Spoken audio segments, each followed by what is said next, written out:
Bonjour à toutes et à tous.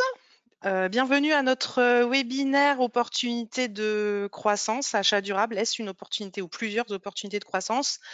Organisé donc et animé par la Chambre de commerce et d'industrie Grand Est avec le soutien de Climaction. Donc pour ceux qui ne connaissent pas encore Climaction, c'est le programme d'aide financière porté par l'ADEME et la région Grand Est sur tous les sujets qui touchent la transition énergétique et écologique. Alors, je vais commencer par me présenter. Christelle Richy.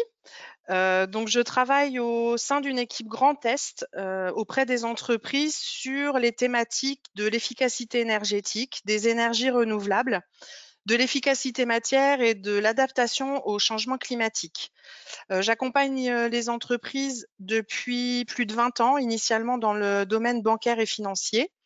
Et depuis à peu près 11 ans au sein de la Chambre de commerce et d'industrie, plus particulièrement en charge donc de la thématique de la gestion des déchets, économie circulaire et des achats durables depuis 6 ans. Ce webinaire donc va particulièrement vous intéresser si vous êtes acheteur, si vous êtes acheteuse, si vous êtes dirigeant ou dirigeante d'entreprise ou en tout cas toute personne qui passe des commandes ou qui est en charge des achats dans son entreprise. Et puis vous verrez qu'à titre particulier, ça peut vous amener également pas mal d'informations.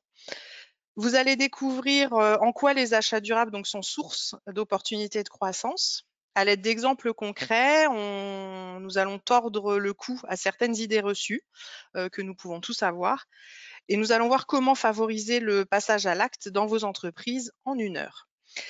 Vous n'avez pas, enfin vos micros et vos caméras sont coupés.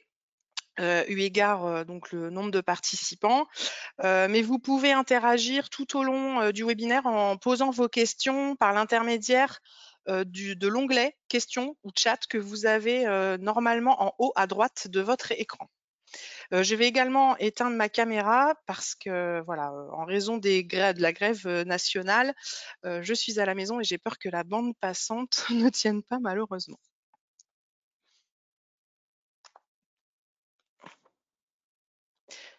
Donc, pour commencer, nous allons faire un constat qui paraît simple et évident, mais tout le monde achète. Alors, tout le monde achète en effet, mais quelle est la différence entre un achat qu'on peut avoir nous à titre privé et un achat dit plutôt professionnel? Eh bien, acheter professionnellement, c'est un métier. La professionnalisation des achats remonte à peu près aux années 90. On retrouve des acheteurs donc dans les entreprises et puis on a également des acheteurs dans le domaine public. Ce sont des gens qui interviennent sur différentes catégories d'achats, production, hors production, ou qui ont des titres comme acheteurs stratégiques, acheteurs projet, pour ne citer que. Donc, différents types de profils sont formés, mais pourquoi toutes ces structures embauchent-elles des acheteurs? Est-ce que vous, dans vos structures, vous auriez ou pas besoin d'acheteurs? Eh bien, ces acheteurs sont là pour permettre aux entreprises d'acheter moins cher, d'acheter mieux ou de consommer moins. Comment? Alors souvent sont utilisées ou en tout cas les grandes approches, de réduction, des coûts des achats viennent soit de la multiplication des fournisseurs pour aller au moins cher. Ça peut être aussi, passer par la massification, acheter des gros volumes, se sourcer dans des pays à bas coût, négocier en permanence avec ses fournisseurs et il y a également d'autres solutions qui existent et nous allons y venir. Alors l'actualité des achats, depuis plusieurs années et je vais même aller jusqu'à dire que ce sont les enjeux, qui touchent cette profession, sont autour de la digitalisation comme dans beaucoup de secteurs de nos entreprises. C'est là toute la valeur ajoutée que peut avoir un acheteur, hein. Parce qu'en effet, demain, si n'importe quel logiciel, avait la capacité de trouver le fournisseur le moins cher dans le monde entier, à quoi serviraient du coup, ces acheteurs? Et la valeur ajoutée, en fait, d'un acheteur, elle va être d'être présent, d'être force de proposition, de challenger, les personnes qui passent les commandes dans son organisation, de les aider, en fait, à se poser les bonnes questions et ça, nous allons y venir un petit peu plus loin. Il y a également la sécurisation de la chaîne, d'approvisionnement. On y reviendra aussi un petit peu plus loin. Le soutien des fournisseurs qui pourraient être les plus vulnérables pardon, ou les plus à risque, surtout en cette période compliquée là depuis quelques années, entre tout ce qu'on a connu avec le Covid, les pénuries de certaines matières et puis les hausses de coûts qu'on connaît maintenant. Et comment les soutenir? Bah, par exemple, là, je vais vous donner tout de suite une idée d'achat et un acte d'achat durable. Ce sera, bah, par exemple, de ne pas attendre la fin du délai de paiement qui est indiqué sur une facture pour bah, régler notre fournisseur. Et enfin, donc la réponse aux attentes des consommateurs finaux. Alors qu'on soit en B2B ou qu'on soit en B2C, aujourd'hui, il y a des attentes de la part des grandes entreprises, des grands donneurs d'ordre, et il y a de l'attente aussi des consommateurs. Donc les achats durables sont une bonne réponse à cet enjeu et tous les autres cités avant, et nous allons voir comment. Alors je vais passer par un petit cap nécessaire, mais qui peut peut-être être un peu rébarbatif, ça va être les chiffres. Quelques chiffres déjà dans tout ce qui est achat public. Donc là, les derniers chiffres qui sont sortis sont ceux de 2021. On voit que ça représente plus de 128 milliards d'euros au niveau national. Dans le Grand Est, on est à 6,9 milliards d'euros et on voit que les PME qui remportent ces appels d'offres publics voilà, sont au nombre de 59%, ce qui fait que voilà, il y a un réel intérêt à se pencher quand même sur ce marché. C'est un véritable levier, hein, ce marché des achats publics de développement durable, avec tout ce qui va être justement autour des clauses sociales et des clauses environnementales, et puis l'impact que ça peut avoir sur l'économie locale et la loi AGEC. Je vais faire un petit focus quand même, quand bien même cette loi AGEC, pour ce que je vais vous présenter, concerne plutôt ce qui est achat public. Mais finalement, le législateur commençant à s'intéresser aux achats durables dans le domaine public, qui nous dit que demain ce ne sera pas dans le domaine privé, on n'en sait rien. Mais en tout cas, voilà, ça peut être aussi de belles opportunités pour vos entreprises pour répondre à ces marchés publics. Je ne vais pas m'étendre dessus. Et comme je l'ai indiqué dans le chat, vous aurez le support à l'issue du webinaire, donc vous pourrez regarder un petit peu plus en détail cette loi AGEC. En tout cas, ce qu'il faut retenir, c'est que voilà, il y a des interventions réglementaires aujourd'hui et qu'il existe aussi des subventions pour ce sujet, pour vous inciter en fait à anticiper tout cela. Alors, on va passer maintenant aux chiffres des entreprises. Alors, il n'existe pas d'ordre de grandeur aujourd'hui de ce que représentent les achats au niveau national des entreprises. Cependant, on va voir si vous avez un ordre d'idée quand même de ce que ça peut représenter au sein des entreprises. Donc, je vous passe un sondage. Voilà, que vous devez voir apparaître à l'écran. Donc, à votre avis, est-ce que les achats représentent moins de 20% du chiffre d'affaires des entreprises? On est bien sur une moyenne en France. Entre 21 et 39%, entre 40 et 55%, ou entre 56 et 65%. Il y a encore des personnes qui votent, donc je vous laisse un petit temps.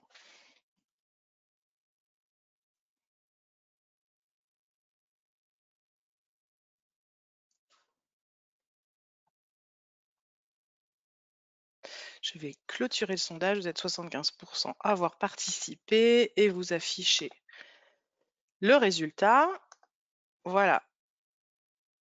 Alors, la majorité d'entre vous pense que les achats représentent entre 40 et 55% du chiffre d'affaires des entreprises.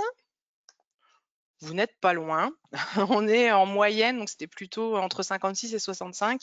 En France, les achats représentent en moyenne 60% du chiffre d'affaires d'une entreprise. Donc vous voyez, voilà, c'est une forte composante du chiffre d'affaires qui, pour autant, n'est pas toujours regardée par les chefs d'entreprise, malheureusement, et je vais vous expliquer tout l'intérêt qu'il y a à y regarder, notamment d'un point de vue financier.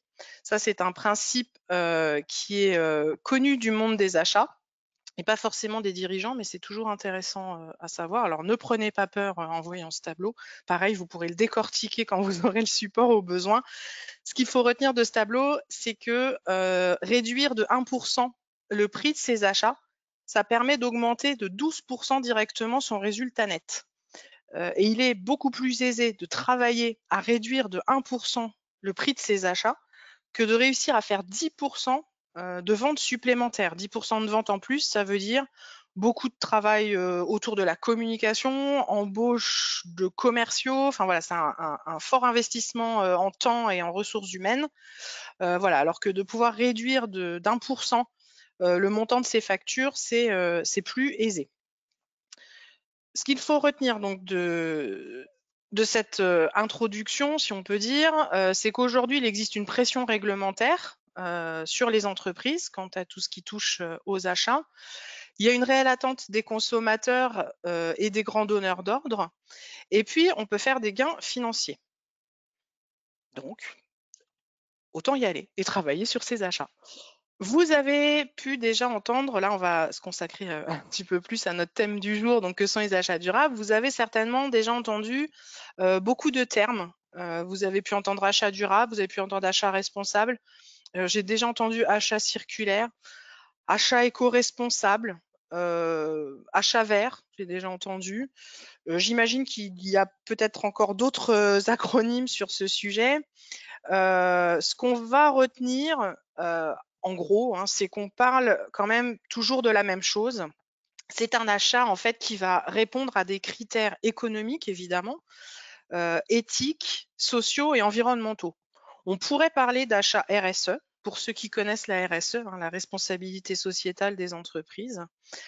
Voilà, il y a toujours une petite connotation peut-être un petit peu plus, par exemple, environnementale quand on va parler d'achat éco-responsable, un petit peu plus social quand on parle d'achat responsable, mais retenez que en gros, on parle quand même de la même chose. Alors pourquoi nous, au sein de la CCI et avec Climaction, on a privilégié le terme achat durable? Alors on a préféré privilégier ce terme parce qu'en fait, on part sous la définition de l'angle de la finalité de ces achats.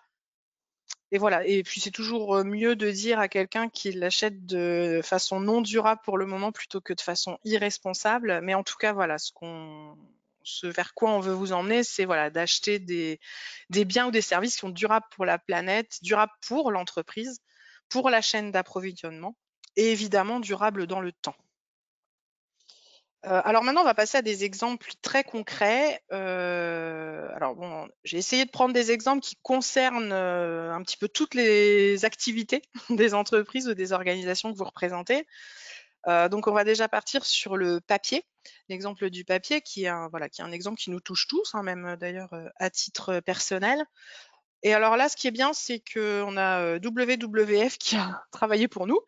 Donc vous avez le lien hein, sur le PowerPoint et qui a décortiqué en fait tout ce qui existait comme type de label. Alors je reviendrai un petit peu plus loin sur ces labels, qui a décortiqué tout ce qui existait dans le monde du papier graphique et qui du coup en a fait une notation. Donc vous pouvez voir que l'achat le plus durable ou le plus responsable de papier en fait tient à ces notations AA, donc que sont l'écolabel européen, le signe nordique que vous avez en bas à gauche et puis l'ange bleu tout en haut ainsi que des FSP complètement recyclés.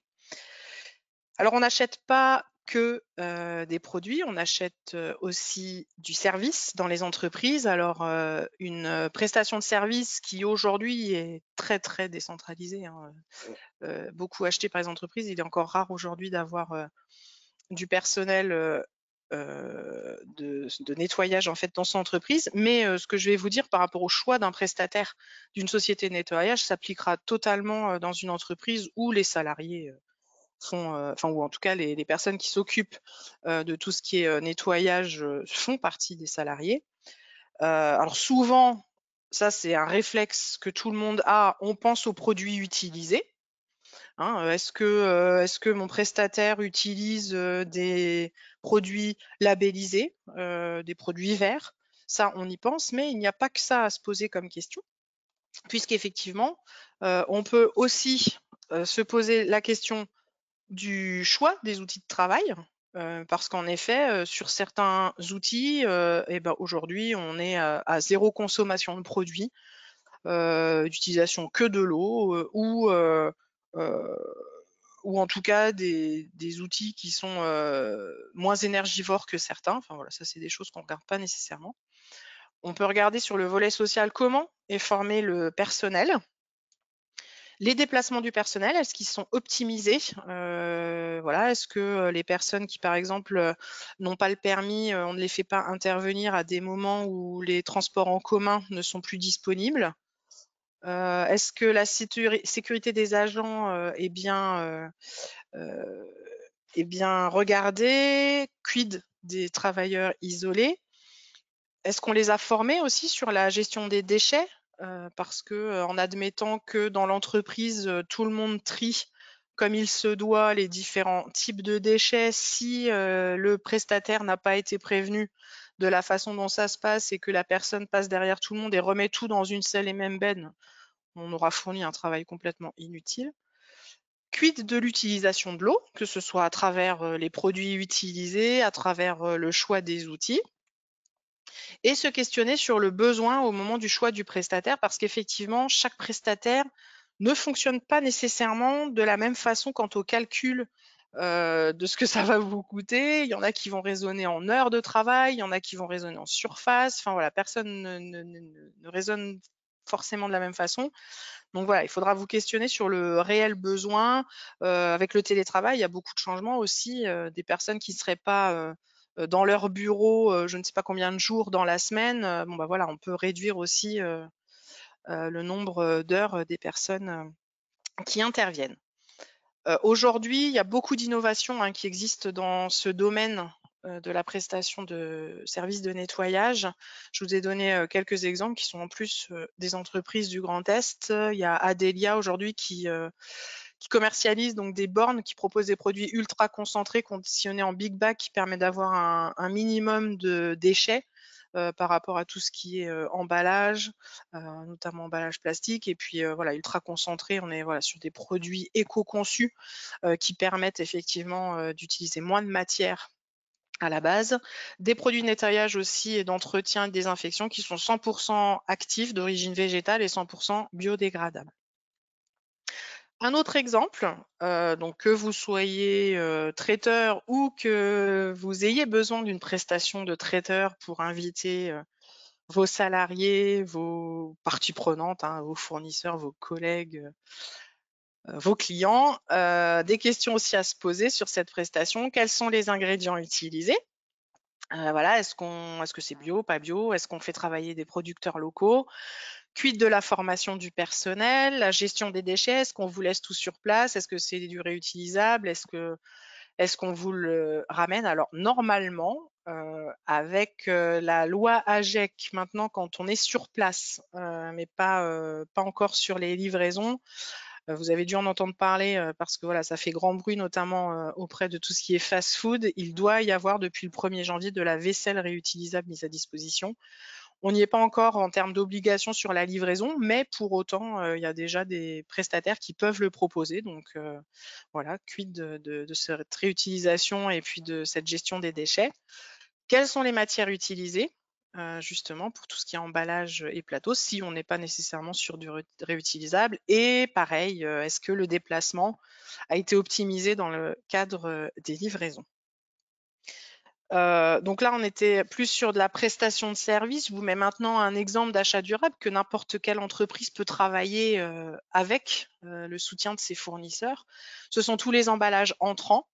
Bon là, je vous ai mis des exemples très pragmatiques et qu'on rencontre dans toutes les industries, mais qui sont aussi présents hein, dans tout ce qui est commerce. Ça va être voilà, les palettes, les cartons, les plastiques souples, les liens qui entourent les palettes, les liens qui entourent les cartons. Est-ce qu'on ne peut pas, en travaillant avec ses fournisseurs, passer à du réutilisable? Voilà, ou en tout cas essayer de les influencer pour qu'il n'y ait pas nécessairement de suremballage, même si voilà, ce terme, quand on discute avec le Comité national des emballages, ce terme n'existe pas, mais en tout cas, voilà, est-ce qu'on peut essayer de, avec l'aide du fournisseur, d'emballer au plus juste en fait ce qui est livré. Autre exemple, alors moins industriel, mais c'est une entreprise qu'on a accompagnée il y a 3 ans sur cette thématique des achats durables, donc qui touche plutôt la partie voilà, boulangerie, pâtisserie, traiteur. Aujourd'hui, beaucoup de ces professions utilisent des ovoproduits. Donc, ce sont notamment des blancs d'œufs et des jaunes d'œufs qui sont soit sous format liquide ou déshydratés en poudre, mais en tout cas qui n'ont plus la forme d'un œuf comme on peut connaître à titre particulier. Et donc, il est passé de l'utilisation de ces ovoproduits à des œufs en travaillant avec une ferme qui était dans un rayon de mémoire d'une 50aine de kilomètres à côté de lui. Et ce qui fait que ça lui a permis d'économiser ne serait-ce déjà que sur toute la partie déchets, puisque aujourd'hui il a zéro déchet, il est passé à zéro déchet, puisqu'il n'y a plus tous ces déchets d'emballage. Les coquilles d'œufs repartent dans du compost au sol. Et puis, alors, pour ceux qui se posent la question au niveau hygiène, aucune problématique n'a été rencontrée. Il avait un petit peu peur d'une perte de productivité des salariés par rapport au fait de devoir casser des centaines, voire des milliers d'œufs, je ne sais plus, parce que voilà, c'est quelqu'un qui a 6 boulangeries, donc ils en cassent des œufs par jour. Mais finalement, pas de perte de productivité en retrouvant ce geste qu'on connaît au quotidien. Et pour aller encore plus loin, il a fait la même chose avec le lait, donc en passant de lait en poudre. Alors j'ai mis volontairement la brique de lait de C'est qui le patron, puisque voilà, là on est sur déjà quelque chose de bien responsable et éthique, puisque la rémunération des producteurs est mise en avant.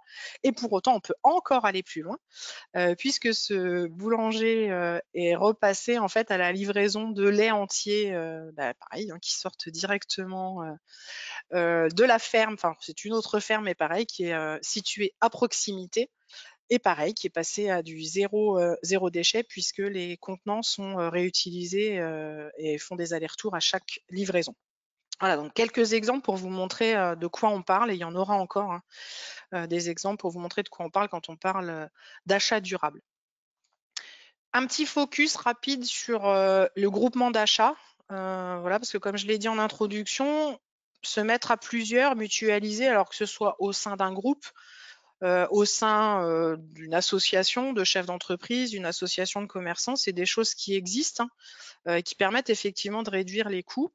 Mais est-ce qu'on peut acheter de façon durable et pas uniquement avoir pour ambition de juste faire baisser ses prix? Eh bien oui, on peut acheter de façon durable. Alors il y a un offreur de solutions, je vous ai mis le lien, qui existe aujourd'hui sur toute la France, qui s'appelle Le Cèdre, voilà, et qui permet d'acheter autrement. Alors notamment tout ce qui va être achat de fournitures, il y a de la prestation quand même, il y a quand même de la prestation de service, mais voilà, si ça vous intéresse, je vous laisserai le soin d'aller creuser un petit peu plus le sujet, sachant que au besoin, on a fait un webinaire nous l'an dernier sur cette thématique des achats groupés. Donc voilà, vous avez accès libre au replay si vous voulez vous concentrer un petit peu sur ce sujet des achats groupés. Alors, on va commencer à tordre le cou à toutes ces idées reçues. Parce qu'en fait, vous allez me dire, bah, tout ça, c'est bien, Christelle.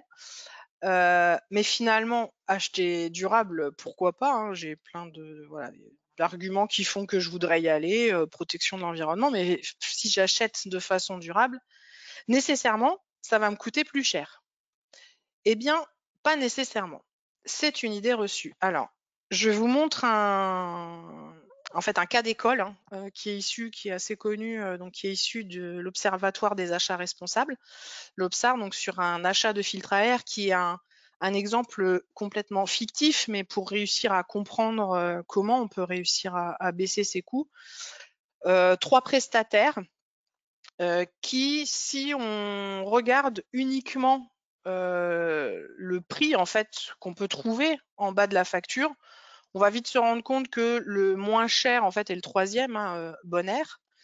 Mais quand on commence à additionner et à ajouter des coûts qui sont complètement annexes, des coûts administratifs, des coûts de maintenance par rapport à l'utilisation du filtre, de la consommation d'énergie, l'élimination des déchets, quand on cumule tous ces coûts, en fait, on se rend compte que celui qui était le plus cher en bas de la facture est finalement le moins cher quand on parle en coût global. Alors, c'est une gymnastique à prendre, on a à titre personnel souvent le réflexe avec certaines utilisations, par exemple même les photocopieurs, hein, à titre professionnel, on a ce réflexe aujourd'hui, ou même un ordinateur avec une imprimante, de se dire bah tiens, il va y avoir les consommables à côté, il va y avoir l'encre à changer, il va y avoir le papier à racheter, donc finalement faire attention à ce que l'imprimante soit pas forcément la moins chère, mais tout ce qui est consommable à côté, si c'est 2 fois plus cher que le voisin, on a ce réflexe. Bah, ce réflexe, on peut l'avoir en fait sur n'importe quel type d'achat et n'importe quel type de raisonnement. Alors les acheteurs parlent de TCO hein, quand ils parlent de ce calcul du coût global. Je n'ai plus l'acronyme Total Cost of, je ne sais plus exactement, excusez-moi. Alors, ce sont des calculs qui ne sont pas forcément aisés à faire, hein, on va pas se mentir, mais qui valent la peine de se pencher sur le sujet pour se rendre compte qu'effectivement, en termes de coût global, souvent, le prestataire, le moins cher n'était pas nécessairement celui qui était le plus cher en bas de la facture. Des exemples concrets, plus que là, cet exemple, ce cas d'école. Dans le domaine industriel, un exemple avec l'achat d'un chariot. Alors, différentes sources d'énergie aujourd'hui existent, hein, diesel, gaz, hydrogène, hybride, électrique. On trouve encore de tout sur le marché. Est-ce qu'on peut faire un gain économique quand on change sa flotte de chariots? Alors là, je vous ai mis une tendance qui continue à s'accentuer hein, sur les ventes de chariots thermiques face aux chariots électriques. Donc on voit que voilà, on part sur une explosion en Europe comme en France de la commande des chariots électriques. Et pourquoi Alors, bah, pas forcément à cause du prix, parce que vous allez voir, voilà, je vous ai mis une fourchette de prix. Alors j'ai mis des fourchettes parce que sans contacter directement les fournisseurs, c'est vite compliqué d'avoir une fourchette de prix, enfin d'avoir un prix fixe. Donc j'ai mis une fourchette de prix. Donc on voit que finalement, l'électrique ou l'hybride, ce sont ceux qui, à l'achat, coûtent le plus cher en bas de la facture. Par contre, si on raisonne en termes de coût global, alors, les ordres de grandeur n'ont pas été actualisés hein, avec les hausses du coût de l'énergie et les hausses du gasoil, mais comme tout a augmenté, on va rester sur le même ordre. J'ai volontairement pas changé, mais c'est pour avoir un ordre de grandeur. Donc le chariot diesel consomme en moyenne 500 € de gasoil par mois, et puis finalement, un chariot électrique, lui, consomme en moyenne 80 € d'électricité. Donc on peut déjà réduire ses factures d'énergie. On évite un coût de stockage des bouteilles de gaz pour tout ce qui est chariot gaz. Les frais d'entretien sont moins élevés sur des chariots électriques. Et puis, alors ça, c'est quelque chose qui est difficilement calculable, mais qui pour autant est très important dans les entreprises, c'est qu'en fait, il y a beaucoup moins d'émissions sonores et moins d'émanations dangereuses, donc moins de conséquences sur la santé des salariés, voire moins d'arrêts de travail quand on passe à ce qui est chariot électrique.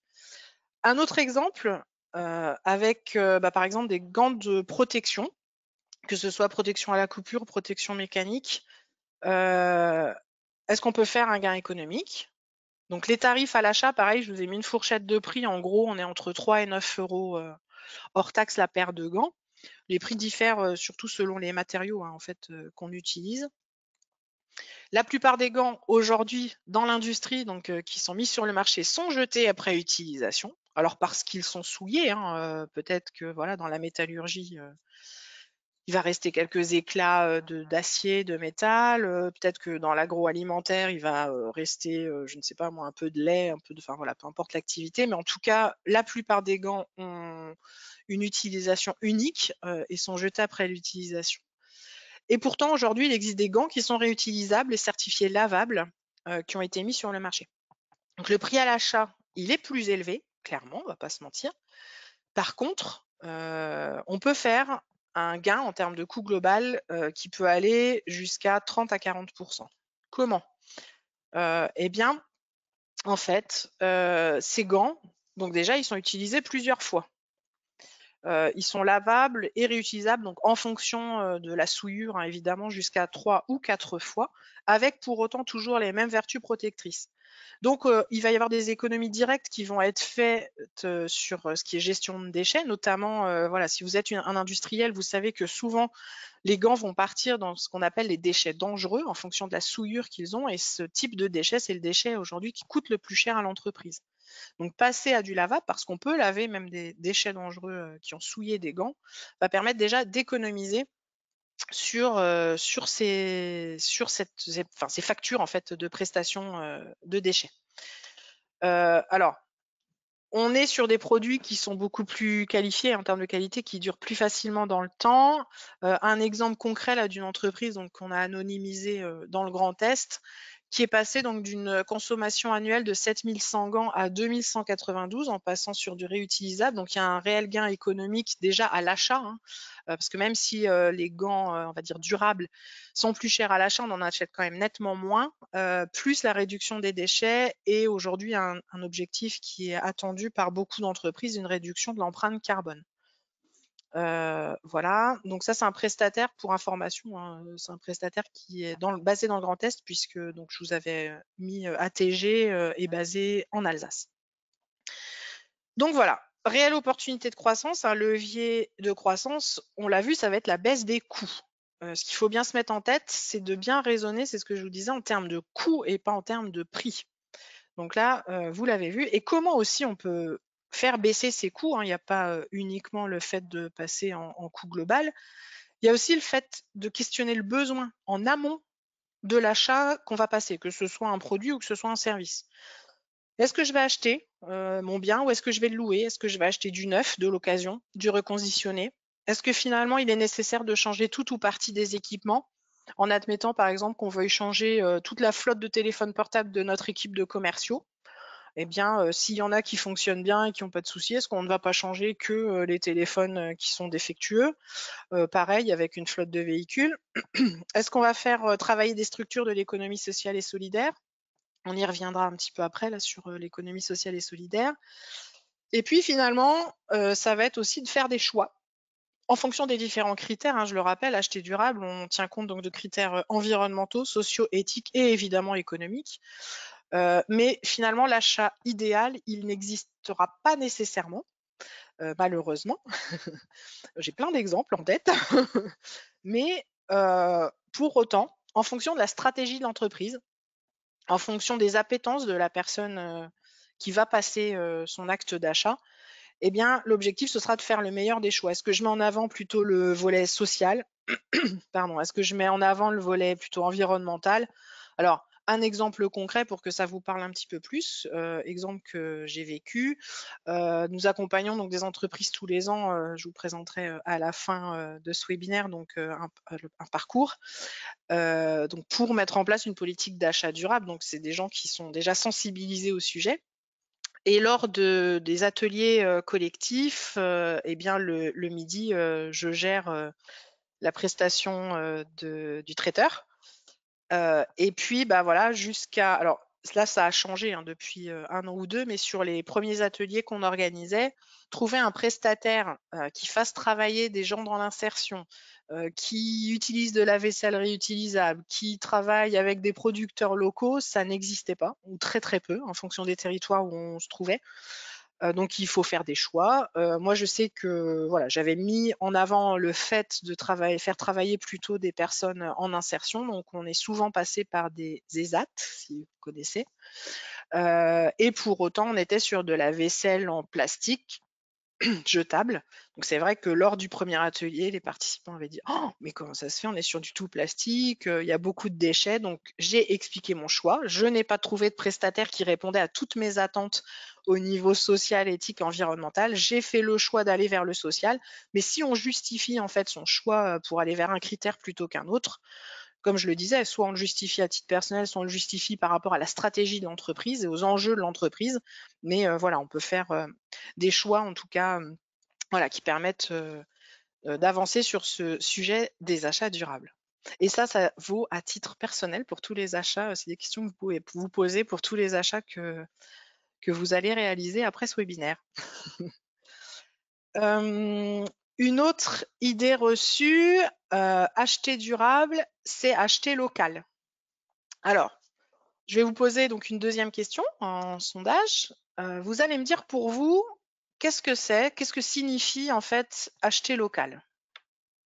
Voilà, donc vous avez le sondage. Pour vous, acheter local, c'est quoi? C'est acheter dans votre commune, dans votre département, dans votre région, en France, en Europe. J'aurais pu mettre une case autre, c'est vrai, je l'ai pas mise.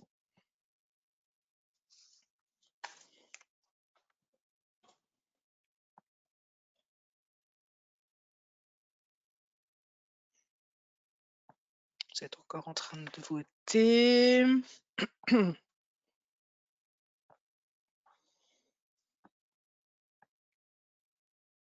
78% d'entre vous ont voté, donc j'ai fermé le sondage, même 80%. Ah non, il y en a encore qui votent, j'attends.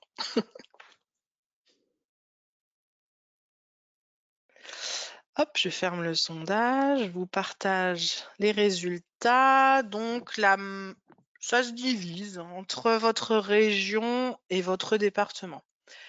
Alors pourquoi je vous ai volontairement fait ce sondage? C'est pour vous montrer qu'en fait, en fonction de chacun, personne ne met la même chose derrière le local. Acheter local, c'est quoi? Eh bien, il n'y a pas de définition. Il y a l'ADEME qui donne une définition qui est 30 km autour du lieu où on se situe. Mais voilà, c'est pas forcément une définition officielle, mais en tout cas, voilà, alors là, pour 61%, c'était dans le département, mais vous pouvez discuter avec beaucoup de gens autour de vous, vos collègues ou dans la famille ou vos amis, vous verrez vite que personne ne met la même chose derrière le local. Donc oui, effectivement, hein, acheter durable, c'est acheter local. Mais alors voilà, ce que c'est acheter dans sa commune, dans son département, etc. Mais ça n'est pas que acheter local. En effet, on se dit, tiens, acheter durable, c'est acheter local parce que je fais travailler une entreprise du coin, peu importe le coin, 10, 20, 30 km, 50 km ou l'Europe. Ça fait travailler voilà, mes voisins.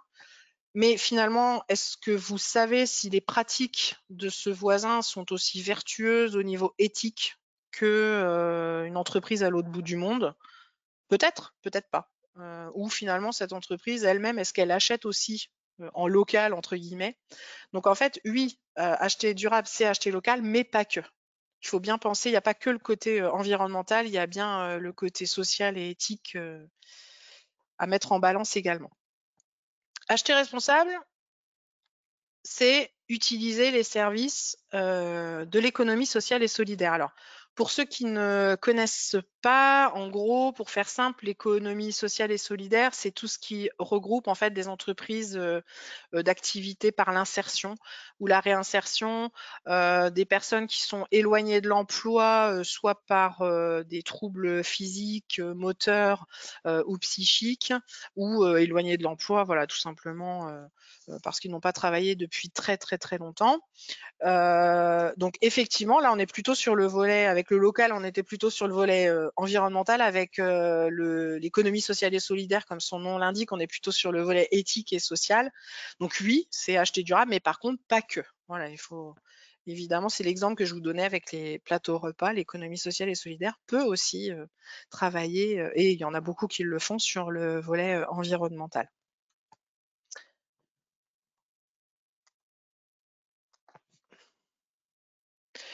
Alors, une autre idée reçue, tout ça c'est bien, hein, finalement, ok, on apprend pas mal de choses, on voit l'intérêt qui peut y aller. Il y aura encore d'autres leviers de croissance que je vous présenterai après.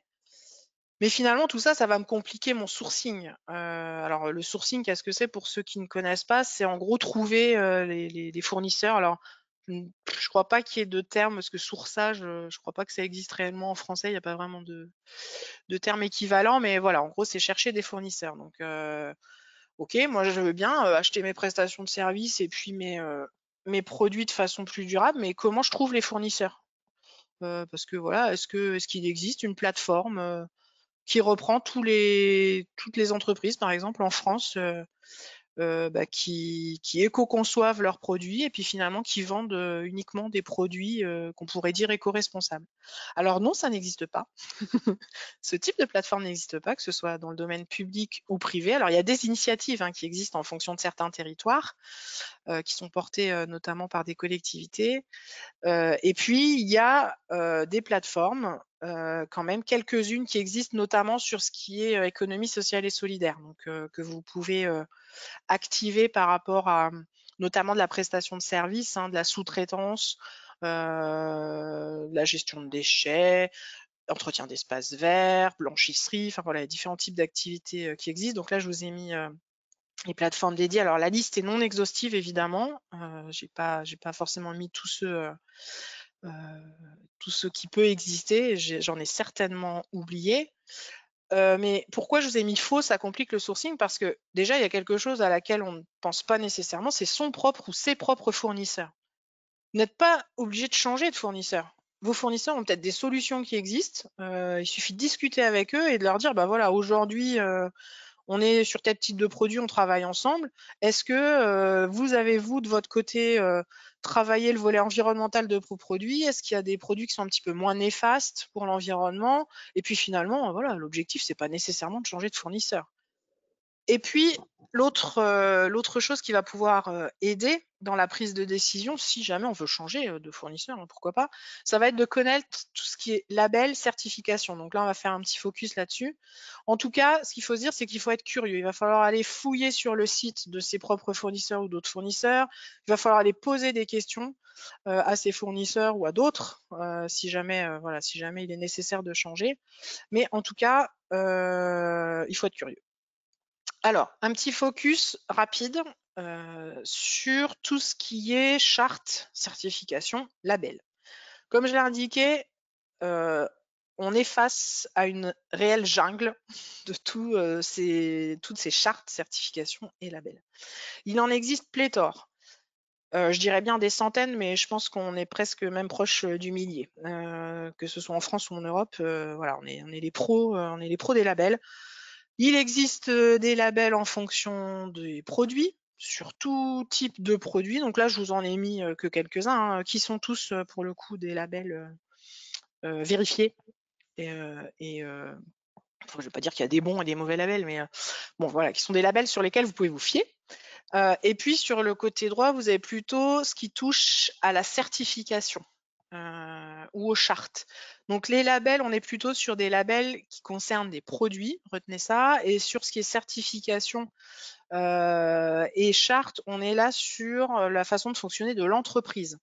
Donc il va y avoir des certifications autour des normes ISO, hein, l'ISO 14001, PME+, qui est plutôt connu dans le monde de la grande distribution, les labels de l'agence Lucie, et puis Bicorp. Alors là, Bicorp, on est pareil, donc sur un process en lien avec l'entreprise, mais surtout sur des grandes entreprises. Voilà, aujourd'hui, c'est encore rare de le trouver sur des PME, mais des Nature et Découvertes, par exemple, sont Bicorp. Schmidt Group est passé Bicorp. Et puis, vous allez avoir des labels comme le label engagé RSE de l'AFNOR aussi, hein, donc qui existe. Et puis, alors, je vous ai mis charte relation fournisseur responsable, donc c'est la charte RFAR qui a été mise en place là par le Conseil national des achats et le médiateur de l'entreprise, qui permet d'avoir une charte qui est uniformisée en fait sur tout le territoire français. Et puis Ecovadis, qui là pour le coup est privé, qui est plutôt un organisme de notation. Alors comment on peut s'y retrouver dans dans toute cette jungle? Retenez que donc il existe différents types de labels, 3 types de labels, hein. Les plus fiables en fait sont les labels de type 1, puisqu'ils ce sont des écolabels qui sont officiels et qui sont audités par des organismes indépendants. Les labels de type 2, c'est de l'autodéclaration, donc n'importe qui peut s'auto-créer son label. Donc voilà, il n'y a pas forcément de vérification derrière, il faut être curieux. Je dis pas que les types 2 et type 3 ne sont pas valables, mais qu'il va falloir être curieux et creuser pour savoir si ces labels correspondent bien à vos attentes quand vous allez acheter des produits. On a fait l'an dernier, si vous le souhaitez, donc un webinaire sur justement sur tout ce qui est label, certification et charte que vous pouvez retrouver en replay. Et je vous ai mis le lien aussi de 100 labels qui ont été décortiqués par l'ADEME en fonction de différents types de produits et pareil qui sont très fiables. Donc, on a vu qu'en levier de croissance, on avait la baisse des coûts. On a également la croissance du chiffre d'affaires. Comment? En se démarquant de la concurrence, en différenciant son offre. Et puis en prenant des marchés face à des entreprises, soit d'autres pays à bas coût, ou des entreprises qui ne font rien, ou en tout cas qui font mal les choses au niveau RSE. C'est ce que j'expliquais avec l'opportunité qu'il y a à répondre aujourd'hui à des marchés publics. Mais notez que dans les marchés privés, hein, les gros donneurs d'ordre, que ce soit dans l'automobile, dans les travaux, commencent à demander les mêmes choses dans leur réponse à leur marché que le marché public, donc avec du volet environnemental et du volet social. Hausse de la productivité, pourquoi? Parce que travailler autour de cette thématique des achats durables, finalement, dans l'entreprise, tout le monde achète, hein, à son niveau, ou demande à un moment ou à un autre à faire acheter quelque chose. Donc ça peut être un vrai projet d'entreprise. Donc on est autour de la motivation des salariés, attraction de nouveaux talents par rapport à ce que fait l'entreprise au niveau environnemental, hein. On est face aujourd'hui à une jeunesse qui cherche des entreprises qui sont engagées, notamment au niveau social et environnemental. Et puis donner du sens à votre équipe si vous en avez une d'acheteurs, ou si vous avez des acheteurs, voilà, donner du sens à ce métier d'acheteur. Un autre levier de croissance, ça va être face aux investissements, parce que l'objectif, comme ça va être de faire durer dans le temps ce qui est déjà dans l'entreprise, eh bien, on va éviter le changement des équipements en les entretenant, en réparant, voire en réutilisant, hein. Si par exemple on est dans un groupe, il y a peut-être une autre entité du groupe qui aura besoin d'une machine qui n'est plus nécessaire dans l'usine où l'on se trouve. Alors vous allez me dire, et vous avez raison, que quand on change des équipements, souvent ça permet de défiscaliser. Donc là, effectivement, on évite de la défiscalisation, mais on fait durer des biens dans le temps. Donc là, pareil, hein, c'est un choix stratégique de l'entreprise à faire pour savoir vers quoi se diriger. Est-ce qu'on veut changer ou pas changer ces machines? Et puis évidemment, un autre levier de croissance, ça va être la meilleure gestion des risques. Alors, gestion des risques financiers, parce que voilà, si on est face, quand on va échanger en fait avec ses fournisseurs, on va vite se rendre compte de la santé financière de son fournisseur. Et l'objectif, c'est pas de perdre, hein, un ou plusieurs fournisseurs, notamment quand ils sont stratégiques. Donc travailler avec eux, communiquer avec eux, ça va être éviter des risques aussi pour vous de rupture d'approvisionnement, des risques d'image aussi. Voilà, s'il y a un scandale à l'autre bout du monde parce que, je ne sais pas, des enfants travaillent la nuit pour confectionner tel ou tel produit, si on voit que dans ces produits, il y a le nom de votre entreprise, voilà, il y a un vrai risque d'image. Et puis les risques géopolitiques, voilà, ce qu'on a connu notamment, et qu'on connaît toujours avec la guerre en Ukraine. Donc meilleure relation avec ses fournisseurs, c'est ce que je disais, ça permet d'anticiper les crises à venir. Donc je vous ai mis quelques crises alors qui sont passées pour nous, mais bon, qui auraient pu être anticipées ou qui ont été anticipées par certaines entreprises qui travaillent étroitement avec leurs fournisseurs. Et il y a des entreprises qui existent dans le Grand Est et qui n'ont pas connu de rupture d'approvisionnement pendant le Covid, sauf la période où effectivement on était fermés tous, ou qui n'ont pas connu de pénurie de matières premières, même sur des matériaux stratégiques comme les microprocesseurs. Bon, tout le monde connaît des hausses de prix malheureusement aujourd'hui, mais ça peut s'anticiper. Encore qu'il y a beaucoup de prix là qui ont baissé dans les achats de matières, mais voilà, ça peut s'anticiper en tout cas avec la meilleure relation qu'on peut entretenir avec ses fournisseurs. Et puis soutien des fournisseurs vulnérables. Voilà, l'objectif, c'est pas que ces fournisseurs mettent la clé sous la porte, sans quoi on n'a plus d'approvisionnement, malheureusement. Donc, ce qu'il faut retenir, les facteurs clés de succès, ça va être donc de questionner le besoin. Je vous repasse pas la slide, mais c'est le acheter ou louer, neuf, occasion, réparer, voilà, enfin, on se questionne avant de passer n'importe quel type de commande. On choisit la solution optimale en tenant compte des critères environnementaux, sociaux et économiques, toujours en fonction de sa stratégie. On essaye au maximum de généraliser sa réflexion sur tous les types d'achats. C'est bien de commencer par une catégorie d'achats pour pouvoir se faire la main, mais ce qui est mieux, c'est de généraliser à tous les types d'achats qu'on peut passer dans l'entreprise. Et l'objectif, c'est aussi d'emmener ses fournisseurs avec soi. C'est ce que je disais, du jour au lendemain, voilà, vous n'allez pas changer tous les fournisseurs avec qui vous travaillez. Soit il y a des gens qui, enfin voilà, des fournisseurs qui font des choses bien et vous n'en avez pas nécessairement connaissance. soit vous pouvez dire à vos fournisseurs, être force de proposition et dire: «Bah, écoute, voilà, moi j'ai des enfin, c'est un sujet chez moi, est-ce que ça peut en devenir un chez toi?» et voilà et ainsi de suite, on est, dans un cercle, vertueux, qui peut se mettre en place, entre clients et fournisseurs. Point de vigilance, la communication est essentielle et on aura envie de communiquer sur ce qu'on fait, que ce soit, auprès de n'importe laquelle de ces parties prenantes, hein, que ce soit les salariés, que ce soit, le banquier qui est très demandeur, on va pas se mentir non plus là, qui est très demandeur sur ce sujet, de la responsabilité sociétale des entreprises, par rapport à ses clients, à ses fournisseurs. Donc attention, point de vigilance, ça va être d'éviter le greenwashing. Bon, je pense que tout le monde a connaissance de ce qu'est le greenwashing. Mais voilà, l'objectif, ça va être dans sa communication d'éviter de ne pas pouvoir en fait justifier ce qu'on avance. Donc là, je vous ai juste mis quelques exemples. Alors à part Adidas de mémoire, qui a eu un procès et qui a perdu, hein, par rapport à cette communication, le reste, n'ont pas été inquiétés. Mais c'est juste en fait pour vous montrer et je vous dis pas que ce qu'ils font, c'est pas bien, c'est juste que la communication est mal ciblée. Parce que voilà, est-ce que les vrais enjeux sociaux et environnementaux, d'une banque et bon je vais le citer du coup Amazon, de toute façon la photo est marquée. Est-ce que vraiment leur responsabilité tourne uniquement autour de l'éco-pâturage et de juste la carte, bancaire, voilà, qui est blanche et qui est en plastique, recyclé? Je pense que les vrais enjeux environnementaux et sociaux de ce type d'entreprise vont bien au-delà, de la carte bancaire et de l'éco-pâturage. Donc attention, dans les communications, que vous pouvez faire en interne ou en externe. Alors comment passer à l'action? Donc nous, au niveau de la CCI Grand Est, on vous accompagne, hein, quel que soit le niveau de maturité sur le sujet dans l'entreprise. Voilà, il y a un parcours, on a établi un parcours, mais qui peut être, pris à n'importe quel stade, en fait, en fonction d'où vous en êtes. Donc on va partir alors vous pourrez vous tester normalement le test de maturité, l'autodiagnostic devrait être disponible en 2023. Il ne l'est pas encore malheureusement. Mais voilà, déjà se tester pour savoir où on en est. Et puis découvrir les achats durables, c'est ce que vous faites aujourd'hui grâce à ce webinaire.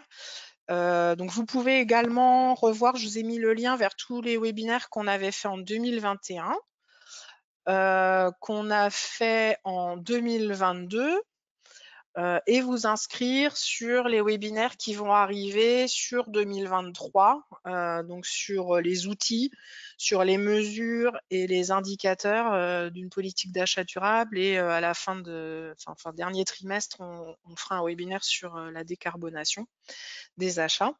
Donc voilà, ça c'est ce que vous faites aujourd'hui. Donc tous ces webinaires, ils sont montés en partenariat avec Climaction et avec le CNA, le Conseil national des achats.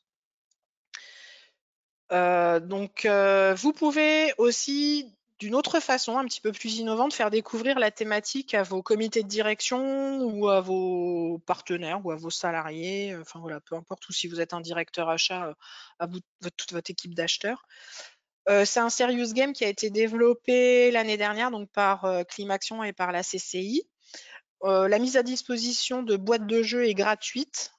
Voilà, aujourd'hui, il y a une dizaine de points de retrait au cours de l'année, il va y en avoir une vingtaine qui sera disponible. Vous pouvez vous adresser donc pour avoir des boîtes de jeux et puis faire découvrir en fait les achats durables de façon très ludique, mais pour autant de façon très pragmatique. Voilà, donc à travers ce jeu Arthur.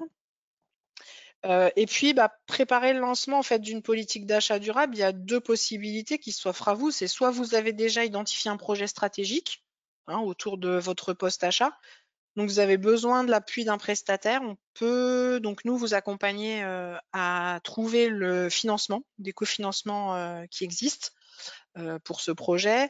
Ou alors vous êtes, plus en amont et tout au début d'un projet, vous souhaitez défricher plutôt les achats durables. Donc par exemple sur une famille d'achats, là on va vous apporter un conseil ciblé sur cette catégorie d'achat.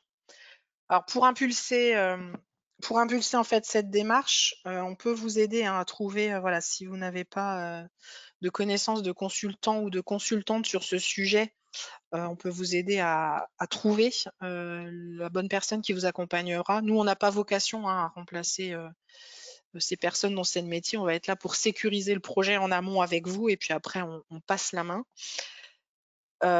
Et enfin, donc pour accélérer la mise en place, par contre, de la politique d'achat durable, vous pouvez bénéficier d'un accompagnement collectif. Donc là, depuis 2020, donc la CCI Grand Est et Climaction permettent à en gros une dizaine d'entreprises par an d'être accompagnées pour conforter ou pour pouvoir mettre en place une politique d'achat durable. Voilà, toutes les entreprises qui ont participé sur ces dernières années, hein, vous avez les logos des entreprises en 2020-2021. On parle donc de 12 mois d'accompagnement à travers 5 ateliers collectifs et 4 rendez-vous individuels, du coaching à distance donc par une consultante. Donc peu importe le type d'activité, peu importe la taille de l'entreprise, tout le monde achète, donc tout le monde peut candidater. Il y a une promotion qui vient de se terminer la semaine dernière sur 2022, donc les retours d'expérience seront disponibles prochainement, mais vous pourrez retrouver tous les retours d'expérience des entreprises qui ont participé, voilà, si vous voulez creuser le sujet. Et donc, le nouveau parcours démarrera en avril. Vous pouvez postuler. Là, je vous ai mis les quelques logos de personnes qui se sont engagées, sachant qu'il y a encore 3 dossiers de candidature que j'ai reçus là, en début de semaine. J'ai pas mis à jour mon PowerPoint malheureusement, mais il reste encore des places. Donc, si vous voulez postuler, il est encore temps. Donc, ce qui est à retenir, hein, c'est que les achats durables, ça apporte de façon pragmatique une baisse des coûts, une meilleure maîtrise des risques, une meilleure relation avec ses fournisseurs. Donc voilà, on est là pour vous aider et répondre à vos questions, aux besoins. Donc je vais aller voir s'il y a eu des questions pendant l'intervention. Et en tout cas, voilà, il nous reste quelques minutes si vous avez d'autres questions à mettre dans le volet questions. Alors, je vais visionner les questions. Ah oui, alors voilà, TCO. Merci Frédéric.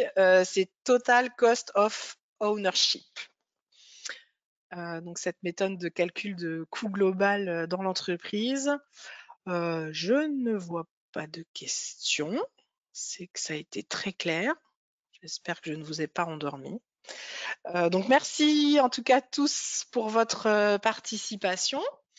Je vous souhaite à tous une très bonne journée et puis merci de prendre le temps de répondre au questionnaire qui va s'afficher à la fin du webinaire pour pouvoir améliorer toujours et encore nos interventions. Belle journée à toutes et à tous. À bientôt. Au revoir.